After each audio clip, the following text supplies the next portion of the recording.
Before we start our lesson, right to property removed from fundamental rights, we have already discussed about fundamental rights and directive principle of state policy.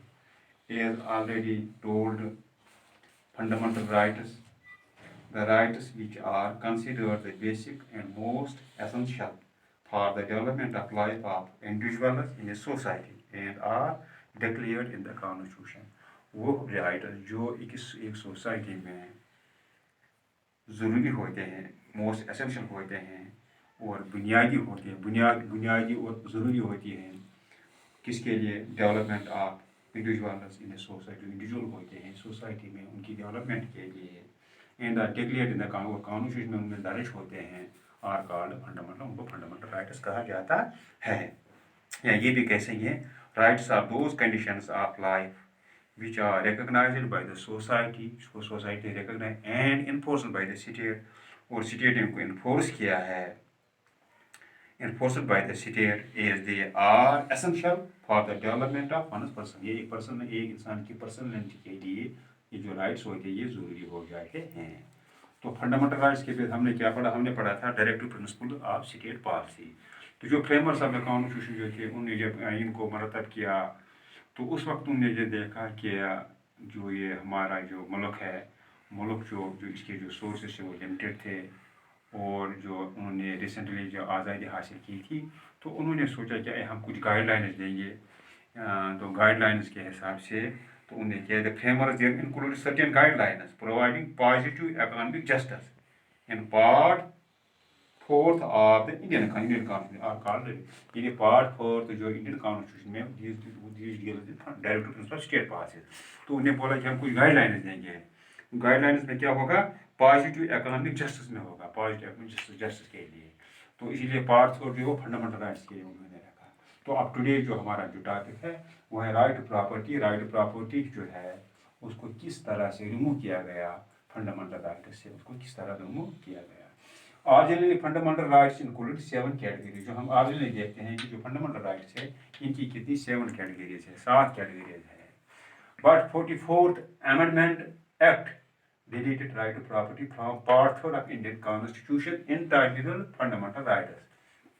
लेकिन जो 44 जो amendment थी जो तो part 4 में जो है इंडियन कॉन्स्टिट्यूशन जो है जिसमें फंडामेंटल राइट्स इंटाइटल्ड है, तो उन्होंने क्या किया, उन्होंने उसको रिमूव करके एंड मेड इट लीगल, और उन्होंने क्या किया, जायज़, कानून जायज़ बनाया by inserting article 300A in chapter added to part 12।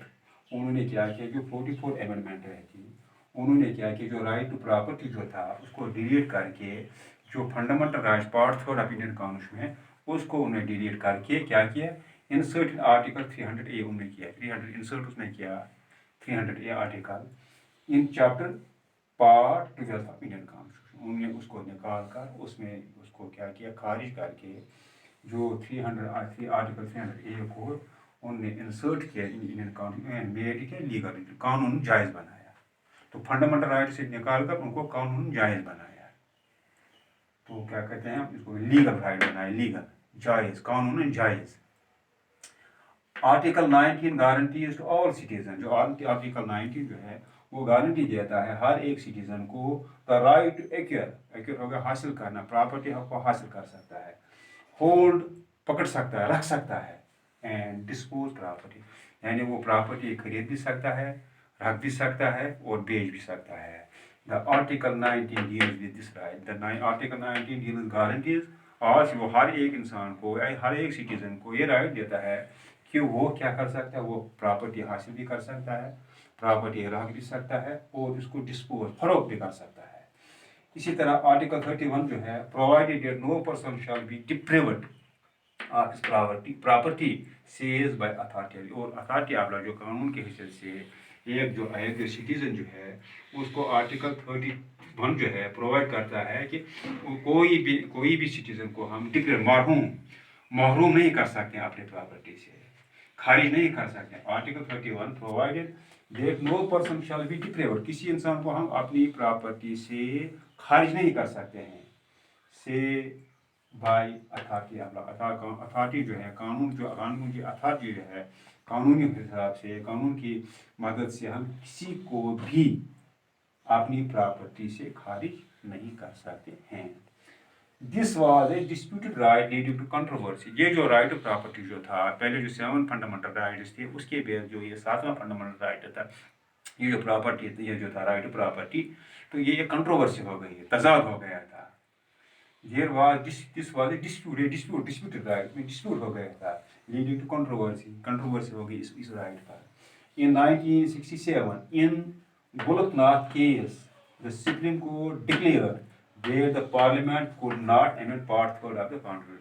ये जो गोलकनाथ केस जो था 1967 में, उसमें जो ये सुप्रीम कोर्ट जो था उसने डिक्लेयर किया जो पार्लियामेंट जो है, पार्लियामेंट अमेंड नहीं कर सकता है part 3 of Indian constitution. Part 3 of Indian constitution क्या था? फंडामेंटल था, यानी वो फंडामेंटल राइट जो है, इसको बोलते हैं हार्ट ऑफ द कॉन्स्टिट्यूशन, इसको वो अमेंड नहीं कर सकते, तरमीम नहीं कर सकते हैं। In bank nationalisation case, nationalisation means कौमी मिल्कियत, नेशनलाइजेशन हो गई कौमी मिल्कियत में लेना। ये जो बैंक नेशनलाइजेशन केस जो था, इन जो bank part in bank nationalisation, जो बैंक की जो नेशनलाइजेशन कौमी मिल्कियत जो थी, case also supreme Court came to defence of the right to property. उसमें भी जो सुप्रीम कोर्ट जो था उसने डिफेंस किया इसको, राइट टू प्रॉपर्टी को, उसने भी डिफेंस किया। जो बैंक नेशनलाइजेशन केस जो था उसमें क्या हो गया, जो सुप्रीम कोर्ट जो केम वो आ गया और defence of right to property, जो प्रॉपर्टी उसको डिफेंस करने के लिए सुप्रीम कोर्ट आ गया। In Minerva Mills case also supreme court held the subordination of fundamental rights to all. जो मिनर्वा जो केस, मिल्स केस जो था, उसमें भी सुप्रीम कोर्ट ने क्या किया, जो फंडामेंटल राइट जो है, ये जो है सबऑर्डिनेशन जो है माते के सबके लिए है। Any of directive principles of state policy provided by 42nd Amendment violates one of the basic features in the Constitution and therefore is void। तो उन्हें बोला अगर हम इसके साथ हम करेंगे सुप्रीम को, अगर हम करेंगे फंडामेंटल राइट्स को, हम ये जो है राइट ऑफ प्रॉपर्टी को रिमूव करेंगे कि फंडामेंटल राइट से, तो इससे क्या होता है जो 42nd अमेंडमेंट जो काम ये वायलेट हो जाती है। Therefore the parliament has no powers to amend part 3 of the constitution. तो उसने क्या किया, तो उन्होंने क्या किया, एंड बेसिक फीचर्स ऑफ ये basic features of constitution and therefore it is void, इसलिए इनको कलम किया जाता है कि राइट ऑफ प्रॉपर्टी जो है इसके साथ कोई भी छेड़छाड़ नहीं कर सकता है। ऑल दिस कंट्रोवर्सी, जो कंट्रोवर्सी ऊपर चली गई regarding right of property, property के हिसाब से राइट ऑफ प्रॉपर्टी जो कंट्रोवर्सी आ गई, ऊपर से आ गई, वेयर पुट रेस्ट, उनको रेस्ट में रखा गया।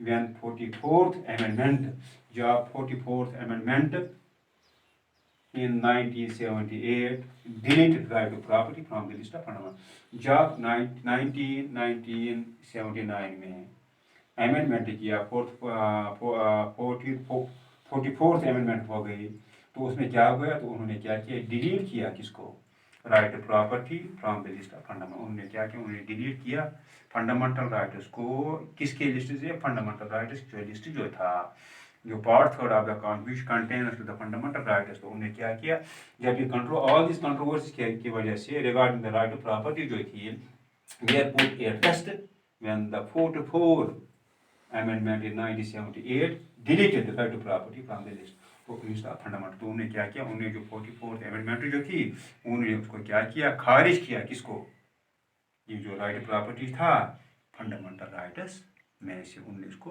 खारिज कर दिया। It is now only legal right. अब क्या रहेगा, ये एक लीगल राइट बन गया, कानूनी जायज़ राइट बन गया अंडर आर्टिकल 300, अंडर आर्टिकल 300 जो ए जो था, उसकी वजह से क्या ये बन गया, ये बन गया एक जायज़ राइट बन गया।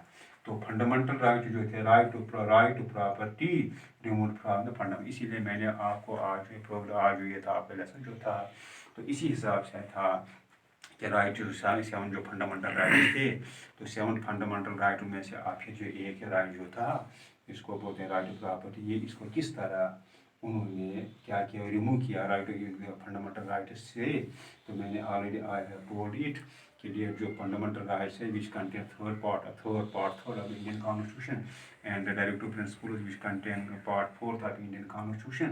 तो उसमें क्या किया था, उन्होंने वो किया कि ये जो आर्टिकल 19 जो था उसने क्या किया था कि हर एक सिटीजन को राइट है वो अपनी प्रॉपर्टी को एक्वायर कर सकता है, होल्ड कर सकता है या डिस्पोज अपनी प्रॉपर्टी को कर सकता है। और ये भी 31 में लिखा था कि नो पर्सन शैल बी डिप्रेड, किसी को हम अपनी प्रॉपर्टी से खाली नहीं कर सकते हैं से बाय अथॉरिटी ऑफ लॉ। लेकिन आपको ये पता है कि जब ये डिस्प्यूट हो गया, कंट्रोवर्सी हो गई, डिस्प्यूट राइट कंट्रोवर्सी 1967 से, तो गोलकनाथ केस जो था सुप्रीम कोर्ट ने क्या किया, उसने अपना जो ये डिसीजन था डिक्लेयर किया कि पार्लियामेंट जो है वो अमेंड नहीं कर सकता है कि part for of Indian constitution या इंडियन नेशनलाइजेशन केस था, उसमें भी सुप्रीम कोर्ट ने कहा कि डिफेंस किया राइट टू प्रॉपर्टी को, या मिलर्स केस जो था उसमें भी सुप्रीम कोर्ट ने हेल्ड रखा that subordinate of fundamental rights to all या any directive principle of the state policy provided by the 42nd amendment में जो है violates one of the basic features of इसे अगर क्या किया जाएगा, अगर राइट पर खत्म करेंगे तो इसे वायलेट हो जाती है किसकी 42nd amendment of constitution। तो उन्होंने क्या किया, therefore is void हो गया, इसको कलंदम किया जाता है। लेकिन क्या हो गया, all this controversy regarding the right to property put addressed when 44th amendment 1987 deleted the right। तो इसको सबको खत्म किया, जब कंट्रोवर्सी जो थी उसको क्या किया, जब 44th amendment हो गया 1987 में, तो उन्होंने क्या किया, राइट टू प्रॉपर्टी को डिलीट किया किन से, list of fundamental rights. It is not legal right, ये आप लीगल राइट बना, कानून जायज बन गया अंडर आर्टिकल 300A के हिसाब से। ये जो राइट टू प्रॉपर्टी है इसको फंडामेंटल राइट से कलअदम किया गया, खारिज किया गया, तो खारिज किया गया और इसको क्या बन, इसको एक लीगल राइट बन गया अंडर आर्टिकल 300A। तो ये जो आज का ये टॉपिक था ये तो आज एंड हो गया क्या जो था। तो हमने आपको आज तक जो पढ़ाया था राइट प्रॉपर्टी, ये भी पढ़ाया, फंडामेंटल राइट्स भी, directive principles of state policy भी, और जो ये था right to property remove from the fundamental rights. तो इसके साथ ये आज लेसन जो था एक इख्तिताम हो गया। तो बाकी